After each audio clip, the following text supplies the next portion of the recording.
TV personality and actress, Mbali just finalized her divorce from international DJ Black Coffee, but how much money is she really taking home? Let's break down the settlement, including spousal maintenance, child support, the house, other assets, and why she will likely still not get a full 50% of his estate. Point 1. Customary marriage and prenup, antenuptial contract, invalidation. First, it's important to understand the legal background. Mbali and Black Coffee were married under both civil and customary law in 2015. Black Coffee paid lobola, formalizing the customary marriage. Then, in 2017, he had Mbali sign an antenuptial contract, or prenup, excluding community of property. However, the court ultimately invalidated the prenup, ruling that she didn't fully understand what she was signing and that the prior customary marriage took precedence. This means the couple's assets and liabilities are subject to community of property, effectively shared equally under South African law. This legal framework is crucial because it determines how their finances are split and why the prenup could not override the customary marriage even though it was signed 2 years later. Point 2. Spousal and child maintenance. Next, let's look at the monthly financial support. The court ordered Black Coffee to pay 70,000 Rand per month in spousal maintenance, a reduction from the 80,000 Rand Mbali initially requested. This payment is designed to cover her lifestyle needs after the divorce and ensure she can maintain a similar standard of living to what she had during the marriage. It also reflects the court's consideration of her earning potential, which includes acting, endorsements, and other business activities. Spousal maintenance is separate from child support and is intended solely to help her manage personal expenses, bills, and day-to-day costs independently.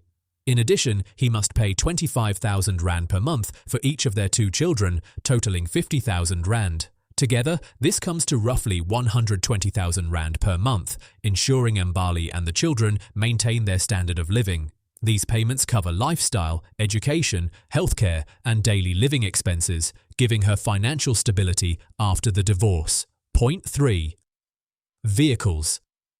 While the house and other assets are still being finalized, Black Coffee has already transferred 3 of his high-end cars to Mbali, including a Mercedes-Benz GLE valued around 1.5 million Rand. Many fans are curious about his other supercars, like the Mercedes-Benz SLS, Bentley, and Ferrari, but these are not confirmed in the settlement. This means that while Mbali is receiving some luxury vehicles, the rest of Black Coffee's fleet remains his, highlighting how celebrity divorces often include only select assets. Supercars like these draw attention and excite the imagination, but they are just a part of the overall financial picture.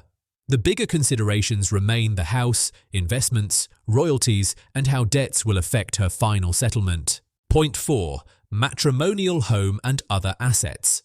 The matrimonial home is a major piece of the settlement. Black Coffee has been ordered to transfer ownership of their 4-bedroom house in Johannesburg's Houghton suburb to Mbali and to cover the remaining bond. This property is valued around 20 to 25 million Rand and has been her residence with the children since Black Coffee moved out. Beyond the house, the couple's joint estate includes investments, music royalties, and business interests. However, the court has not finalized the division of these assets, which means negotiations will determine the exact portions Mbali receives. While the cars and monthly payments are tangible, the home and other assets form the bulk of the wealth in this divorce. This highlights how in high-net-worth divorces, real estate often represents the most significant and immediately impactful asset. It also emphasizes the importance of understanding what is secured versus what is still under negotiation. Point 5. Asset split and debts. Under South African law, community of property means assets and liabilities are shared equally.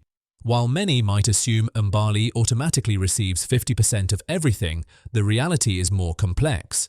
Black Coffee's estate includes debts and leveraged investments, which reduce the net value available for division.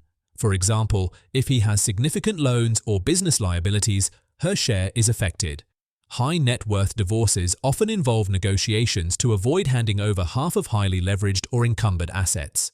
In this case, the court's order focuses on maintenance and select assets rather than an immediate 50% lump sum split. This means Mbali's actual financial gain depends on which assets are liquid, which are encumbered, and the strategic choices in negotiations. It also shows how debt can dramatically reduce what might seem like a straightforward 50% entitlement. Point 6. Why she likely won't get full 50%, while the couple is legally entitled to a 50-50 split under community of property rules. In practice, Mbali is unlikely to receive the full half. Wealthy individuals like Black Coffee often structure finances through debt, offshore entities, and investments with liabilities. If she claimed half without negotiation, she could inherit crippling debt along with assets. Experts and commentators on social media predicted a settlement approach where both parties agree on specific payouts and transfers. This is why she received spousal maintenance, child support, select vehicles, and the house, but the rest of the assets, royalties, properties, and other investments will be finalized through negotiation. This ensures her financial security without the risk of sudden debt exposure. It also demonstrates a key strategy in celebrity divorces, securing tangible, immediate assets while negotiating complex or encumbered wealth separately. This approach protects both parties from financial surprises while maintaining fairness. In summary, Mbali's divorce settlement from Black Coffee combines spousal maintenance, child support, select vehicles, and the matrimonial home, while the division of other assets and liabilities will be finalized through negotiation. This case highlights the complexity of high-net-worth divorces in South Africa, where community of property, debts, and asset structuring play crucial roles in determining what each party ultimately receives. Fans and followers often focus on headline figures, but the real story lies in understanding the financial mechanisms behind settlements and how negotiations protect both parties. This divorce also emphasizes the unique aspects of customary marriages combined with antenuptial contracts, showing that legal frameworks can drastically impact financial outcomes. Observers on social media have already analyzed potential scenarios, noting that her actual share may be smaller than the theoretical 50% due to liabilities and structured assets. If you want to stay informed about how financial decisions, legal rulings, and economic factors affect real people and public figures alike, subscribe to Economic Indicators. We break down complex financial stories in a way that's easy to understand, factual, and practical. At Economic Indicators, we do not wait for the economy to change, we outsmart it.